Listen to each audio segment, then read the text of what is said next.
sa mga politika na tiwali, yari, Ben Barubal. Nandito na yung pinakamagtago ka. Kung isa ka sa kanila, hamalas ka. Pag nakita ka niya, hayari kang talaga. Yung mga politikong di parehas sa bansang Pilipinas, pinipilas ng pinakamaangas nating bida na si Ben Barubal.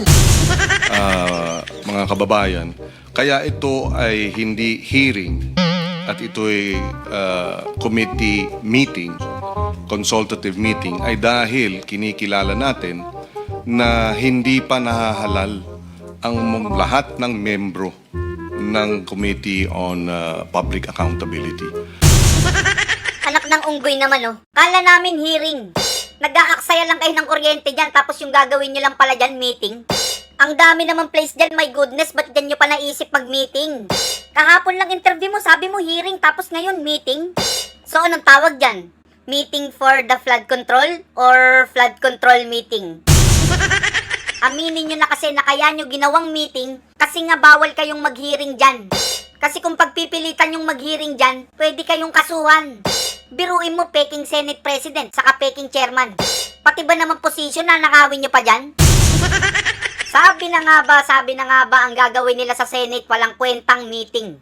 Tapos dumating pa si Tito Soto, umarte-arte, tapos nagpa-victim. Si Erwin Tulfo naman, patay mali siya sa 8 maleta, sarap kwelyuhan, dinaan lang tayo sa acting. Ang ginawa nila sa Senate, naghugas kamay, tapos siniraan lang yung mga marin. Kung meeting lang din pala ang gagawin nyo dyan, dapat nag-ano na lang kayo, nag-zoom. Kung magchichismisan lang din naman pala kayo dyan, dapat pumunta na lang kayo ng FB, tapos gumawa kayo ng chatroom. Kasi pwede naman mag-meeting sa park, sa food court, o kaya sa coffee shop. Doon kayo mag-meeting, magchismisan, tapos sama nyo si Matibag. Kasi nag-aaksaya lang kayo ng kuryente. Buti sana kung kayo nagbabayad dyan. Yung pag-aaksaya ng kuryente, di mo ba alam pag nanakaw din yan? Mga magnanakaw talaga kayo naman. Alam nyo, nagtaas na naman yung singil ng Meralco, tapos pag-aaksaya lang ng kuryente gagawin nyo dyan? Langya naman, no? Meeting lang pala yan. Sa Senate pa talaga. Meeting na nga lang, wala pang kwenta. Di nyo napansin, imbis na mag-imbestiga, naghugas kamay lang sila. Tapos pilit hinahanapan ng butas yung mga Marines pa. Nakatanggap daw ng 5 million each, palibasa kasi gawain nila. Yung gawain nila pinapasa sa iba.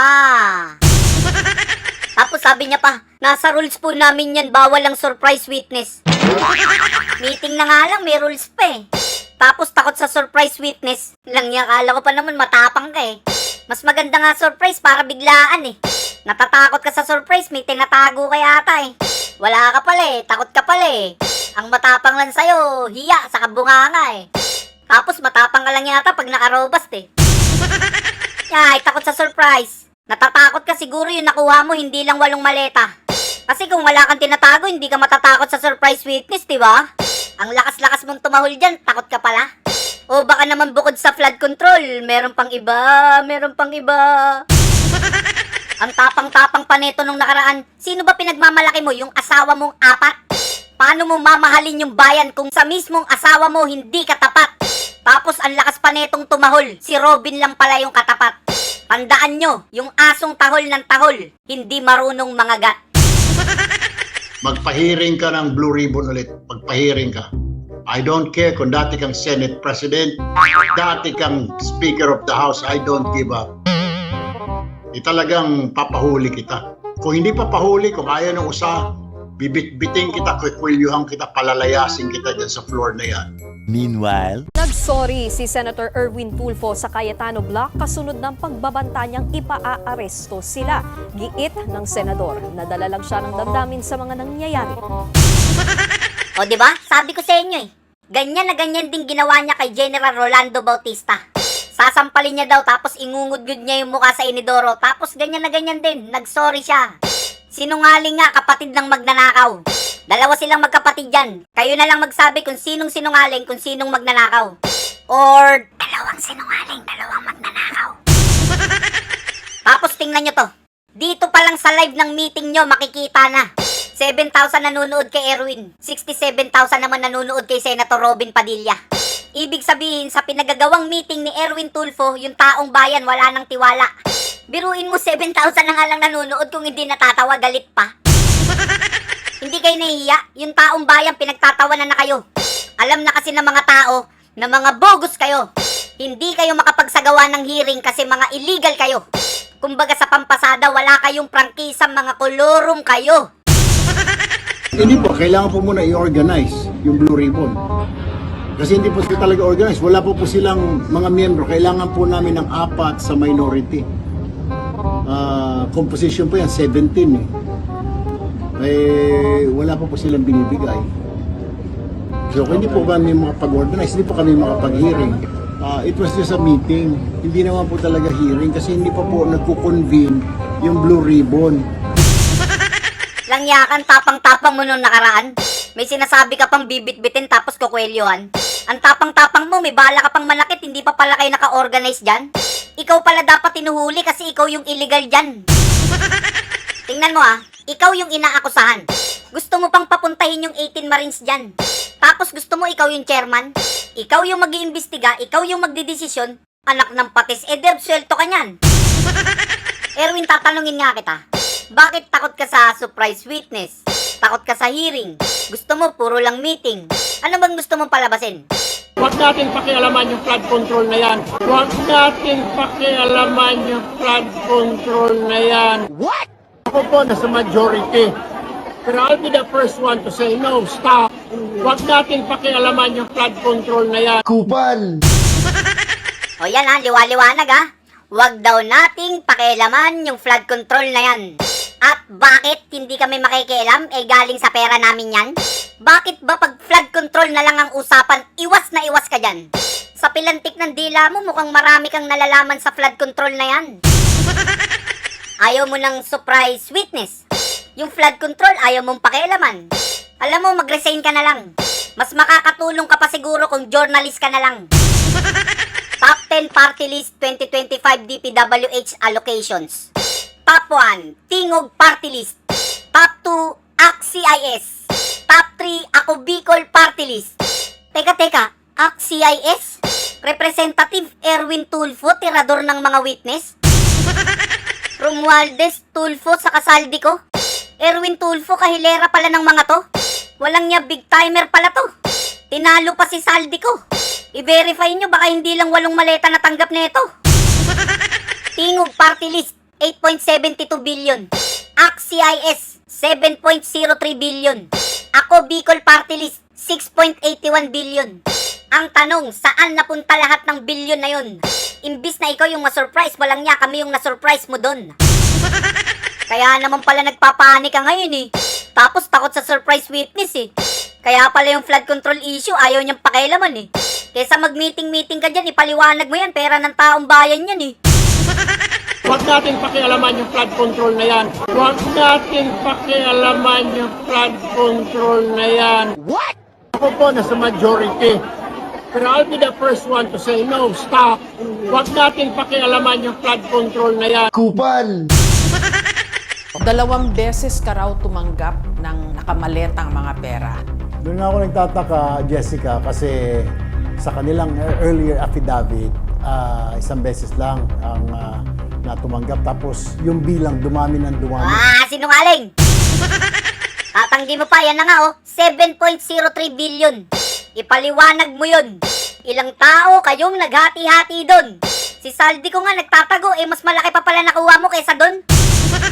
Isa pa sa mga nabanggit kahapon dun sa hearing sa Senado, sex trafficking. Hindi ko alam kung sana, kung siya... Sinungaling! Biruin mo, nagkaroon ka ng 10 asawa, 4 na anak. Ben, baliktad Ben. 4 na asawa, 10 anak. 4 na asawa, sa tingin mo normal yun? 1, 2, pwede mo pang i-justify yun. Pero 10 anak sa 4 na magkakaibang asawa, anak ng patis. Malala na sakit mo nun.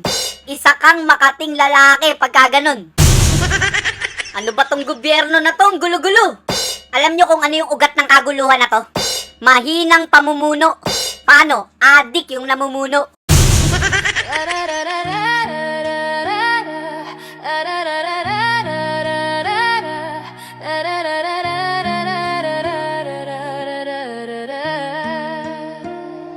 Tatlong magnanakaw, bayan ng dinurog. Bongbong Marcos, Zaldi ko, pati si Tambasugo. Tatlong magnanakaw, pera'y nilalamon. Masang gigising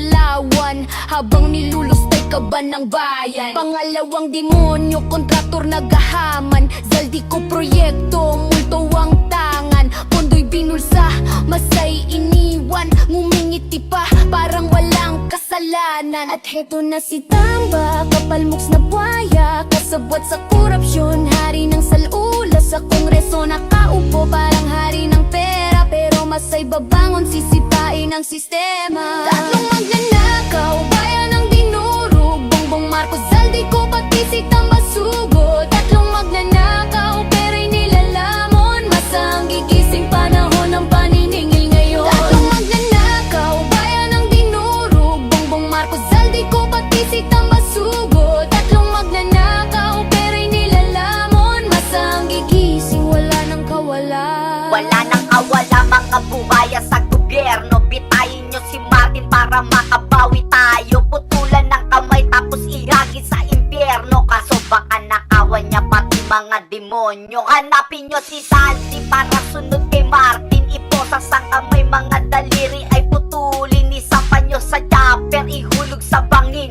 At bago nyo sunugin, 10 beses nyong bitayin. Hoy bangag na bongbong, kasama ka punyeta. Ikaw ang pinakatanga, walang kakwenta-kwenta. Dapat sa'yo bitayin, pakain sa buhaya. Lahing magnanakaw, presidente na tanga. Tatlong magnanakaw, bayan ng dinurog. Bongbong Marcos, Zaldi ko, pati si Tamba Sugo. Tatlong magnanakaw, pera'y nilalamon. Masang gigising panahon ng paniningil ngayon. Tatlong magnanakaw, bayan ng dinurog. Bongbong Marcos, Zaldi ko, pati si Tamba Sugo. Tatlong magnanakaw, pera'y nilalamon. Masang gigising panahon ng paniningil ngayon. Napalitan ng batas, parang laruan lang. Mga mata nyo'y ginto, kami bang ungot ng utang? Pero boses ng kalsada'y bala ng masa. Kahit may pader, sisirain ng kanta. Araw-araw krisis, sagot niya'y kabobohan. Palpak ang plano, puro kasinungalingan. Habang masay hirap nagdurusa sa kalsada, siya'y nakangiti parang wala lang problema. Kontrabida ng progreso sa gabal sa hustisya. Nagmana ng korupsyon, dinagdagan pa ng dusa. Kontrabida ng progreso sa gabal sa hustisya. Nagmana ng korupsyon, dinagdagan pa ng dusa. Tatlong magnanakaw, bayan ng dinurog. Bongbong Marcos, Zaldi ko, pati si Tamba Sugo. Tatlong magnanakaw, pera'y nilalamon. Masang gigising panahon ng paniningil ngayon. Tatlong magnanakaw, bayan ng dinurog. Bongbong Marcos, Zaldi ko, pati si Tamba Sugo. Tatlong magnanakaw, pera'y nilalamon. Masang gigising panahon ng paniningil ngayon. Mga hari ng bulsa nakangiti sa kamera. Masay nilulunod sa gutom at problema. Katawan namin pagod, dugo namin binigay. Pero kaban ng bayan sa bulsa nyo'y nakalagay. Mga matay nakapikit, kami di nyo nakikita. Ngunit galit ng tao'y apoy nasisikla bigla. Hoy, kawatan maririnig, ang tinig aya'y mag-aalam. Di nyo kayang supilin. Kontrabida ng progreso sa gabal sa hustisya. Nagmana ng korupsyon, dinagdagan pa ng dusa. Kontrabida ng progreso sa gabal sa hustisya. Nagmana ng korupsyon, dinagdagan pa ng dusa. Tatlong magnanakaw, bayan ng dinurog. Bongbong Marcos, Zaldi ko, pati si Tamba Sugo. Tatlong magnanakaw, pera'y nilalamon. Masang gigising panahon ng paniningil ngayon. Tatlong magnanakaw, bayan ng dinurog. Bongbong Marcos, Zaldi ko, pati si Tamba Sugo. Tatlong magnanakaw, pera'y nilalamon. Masang gigising panahon ng paniningil ngayon. Mga demonyong magnanakaw, garapal mga halingaw. Sa laulan na ganid, mga dorobong puro nakaw. Balatan ng mga loko, bitayin pa ulit-ulit. At matapos na problema at wala nang makaulit. Kung hindi nyo bibitayin, para tayong mga gago na boboto, magnanakaw, boto tas magnanakaw. Parang gagong ulit-ulit, ganun lagi ang sistema. Tama ba ko o mali ka, o si Bongbong yung may tama? Kung saan-saan lang puro forma at drama. Walang malasakit, pati bansay pinaasa. Habang kurakot malayang kumikita, masay nagutom, kailan matatama? Tatlong magnanakaw, bayan ng dinurog. Bongbong Marcos, Zaldi ko, pati si Tamba Sugo. Tatlong magnanakaw, pera'y nilalamon. Masang gigising panahon ng paniningil ngayon. Tatlong magnanakaw, bayan